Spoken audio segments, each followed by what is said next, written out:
Good afternoon. My name is Rafael Anchia, A-N-C-H-I-A. I'm a state representative from Dallas, and Now you know why we don't do things out here. the immediate past chair of the Mexican-American Legislative Caucus in the Texas Legislature. I'm joined here by my colleagues representing the major caucuses of the state legislature rather, both current and immediate past chairs. We wanted to bring leaders from Texas together to share ideas and experiences with Governor Newsom, and he was so gracious to host us, along with members of Congress today, to discuss two major points. And the first thing I want to point out is we shared ideas and experiences on how the big ugly bill is impacting both of our states. This is a major point of commonality because while Texas Democrats and California Democrats may be a little bit different, we're all Americans. And we represent constituents that are being hurt by Trump's big, ugly bill. The next thing we wanted to do is share ideas and experiences with the governor about Texas redistricting and brief him on the state of play on what's occurring in Texas. And it should be no surprise to anybody who covers Texas that every decade since 1970, Texas has been found to discriminate against people of color in its redistricting process. We wanted to share with the governor the history of that redistricting and bring him up to speed on Trump's effort to rig elections in the state of Texas and change the outcome on the backs of black and brown Texans who have accounted for 96% of all the growth in the state of Texas. Communities of color, I will repeat it again, have accounted for 96% of all the growth in the state of Texas, yet the Trump redistricting plan seeks to dismantle historic and important districts represented by African Americans and Latinos, where African and American and Latino communities have been able to elect the candidates of their choice historically. In trying to do this, it is going to cause great harm, not only to the people that we represent, to the voters of the state of Texas, but also potentially to all Americans.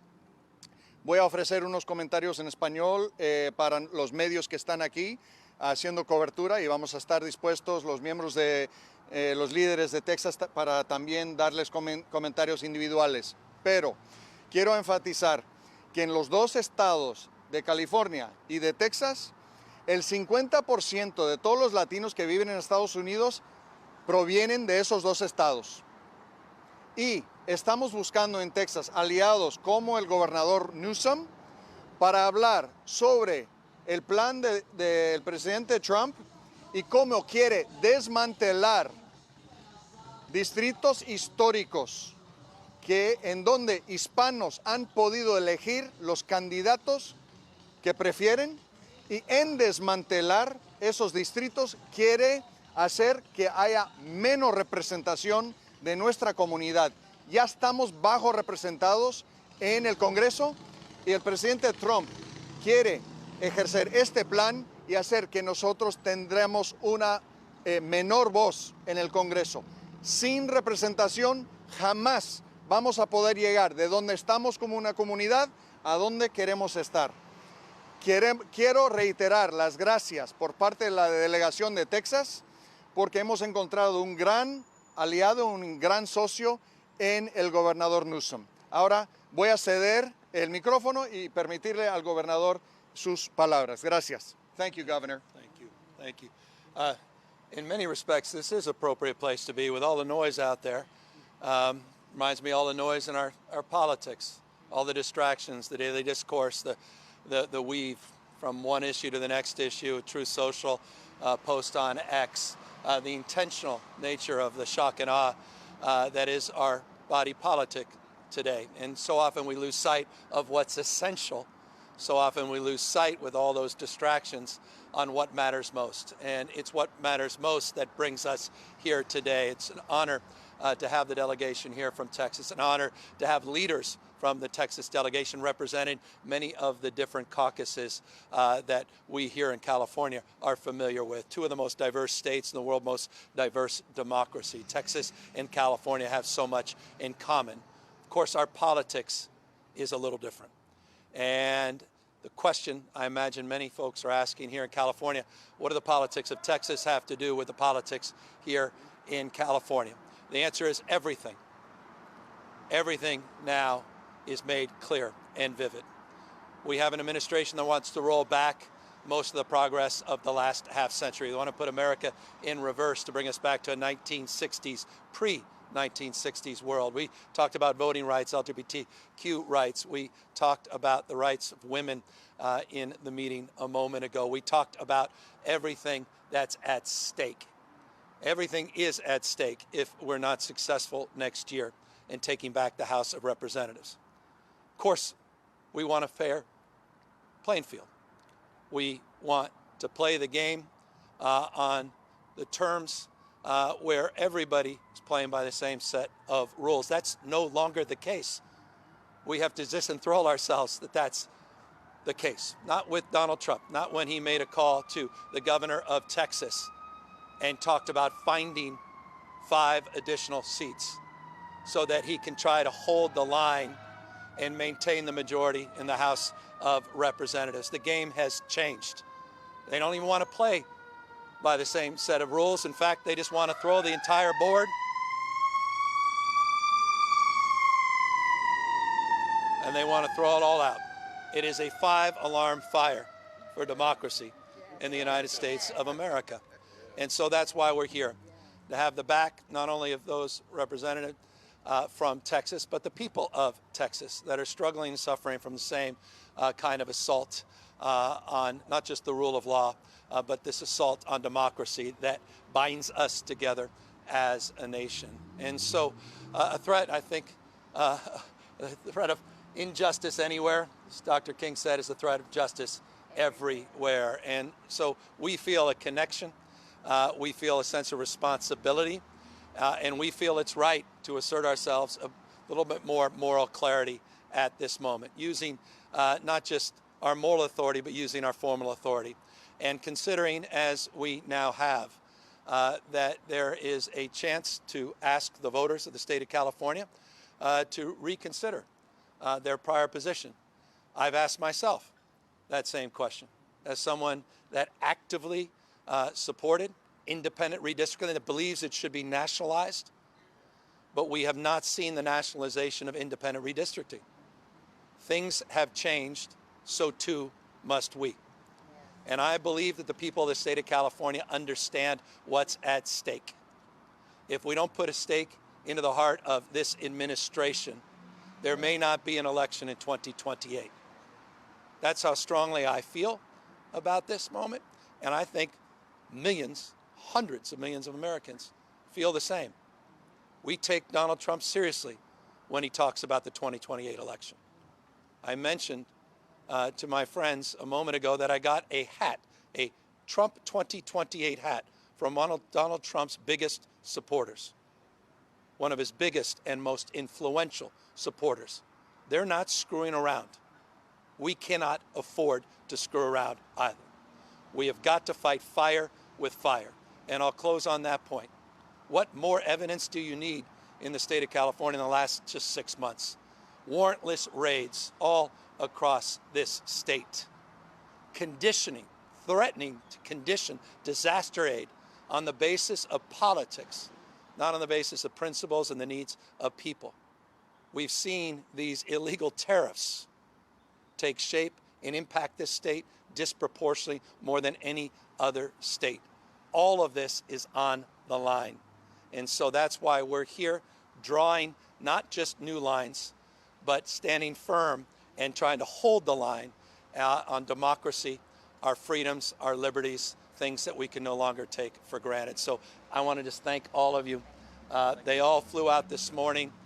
They recognized the stakes, and I'm very honored to have had this opportunity to dialogue, to compare notes, and to let the folks know in Texas, but also here in California, this is not an idle threat to our democracy. This is real, and we not only have the back Texans, but we may be back to the ballot here in California trying to right this wrong. With that, happy to answer any questions. Be no need. We'd have no need to move forward. Yeah. There's two paths. We're kicking, it's the right question. We're two paths. There's the cleanest path to be candidate as it relates to asking the voters that enacted this in the first place to consider the new conditions. I mean, I'm reminded of, I think it was the 1865 speech of Lincoln, who said the case is new, so we must think anew, but most importantly, we must act anew. To act the voters of the state of California to reconsider on the basis of the case being anew here in California. But the legislature is kicking the tires, and we're working with the legislature on that alternative path as well. So we're in the process of a deliberative process, very intentional process of looking at different pathways and looking at different possibilities, but it is predicated on Texas moving forward.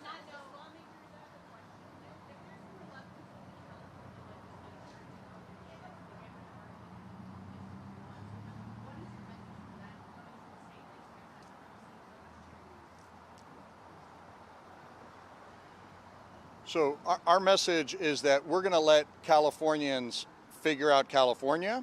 We're going to use every tool at our disposal in the state of Texas to confront this very illegal redistricting process that is going to be done on the backs of historic African American and Latino districts. So we were coming to share the state of play in the state of Texas, but we have no influence, nor do we want to even suggest how California should proceed. We leave that in the capable hands of Governor Newsom. Obviously, Governor Newsom just said, I was going to ask you, Representative Garcia, Texas legislature not having is there any form ranking on the table because we saw how that worked out in 2021? Now they're trying to fine you if you break quorum. Is that something that you were considering doing? Is that a tool to block this from happening? The governor seems, Governor Abbott, that is, that he is absolutely. Well, we'll see. I'm hearing from a lot of my Republican colleagues that they're concerned on two fronts. Number one, the precedent that this sets for them, all right? And number two, they're worried about cutting districts too thin in the state of Texas for their congressional delegation. So those things are present, and those are part of the discussions in the process. We, as Democrats, are going to use every tool in our toolbox to fight this unlawful redistricting. Now, we have done that in a number of different forums. We have filed suit successfully, I might add, on many different occasions, and the state of Texas has had to redo maps in the past. You will recall that we're currently in federal court in El Paso doing the same, and we have a 3-judge panel in El Paso where we just completed the trial. So every tool is on the table, and we plan on fighting in multiple fronts.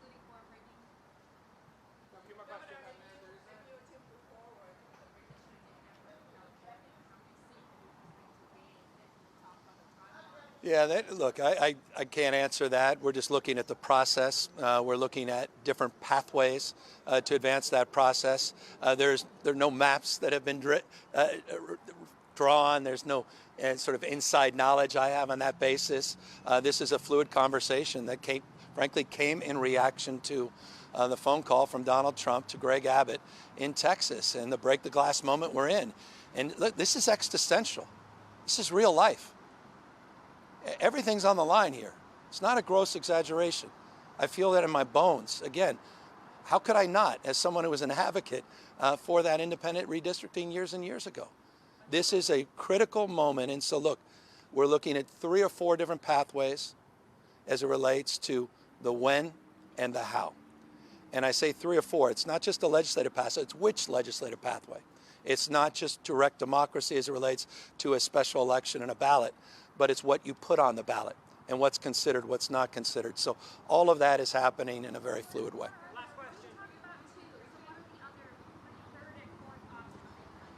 There's just component parts of each. What exactly are you putting forward? Are you putting out the maps? Are you creating a process that unfolds after? What's the exact question you're trying to answer? What are you trying to achieve?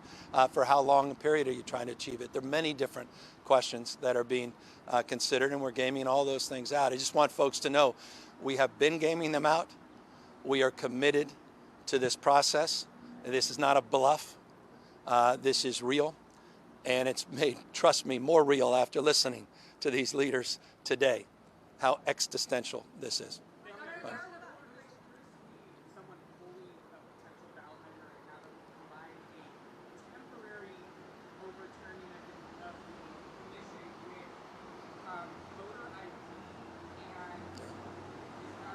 I think there's, I'm told, my understanding is there's multiple polls that are out there independent of this process, meaning our process directly. So I think a lot of people are asking that question. I don't know about anything as relates to IDs or anything like that, but there are a lot of different public polls being done. I imagine some of your organizations may be doing them as well. I have not had the privilege or opportunity to review any poll as it relates to this question yet, and I look forward to seeing where the public is based, and I'll end on this and let these guys get back home. The anecdotal response is off the charts. People understand what's at stake. There's clarity and understanding, and increasingly you're seeing that across the country. I want to thank their colleagues that also visited with other governors today, J.B. Pritzker among them. You have other governors that are also expressing not just private concern, now increasingly expressing public concern. They understand what's at stake if these guys rig the game. They play by a different set of rules. And we can sit back and act as if we have some moral superiority and watch this 249, almost 250-year experiment be washed away. We are not going to allow that to happen. We have agency. We can shape the future, and that's what this conversation today was all about. Thank you guys very, very much. Thank you.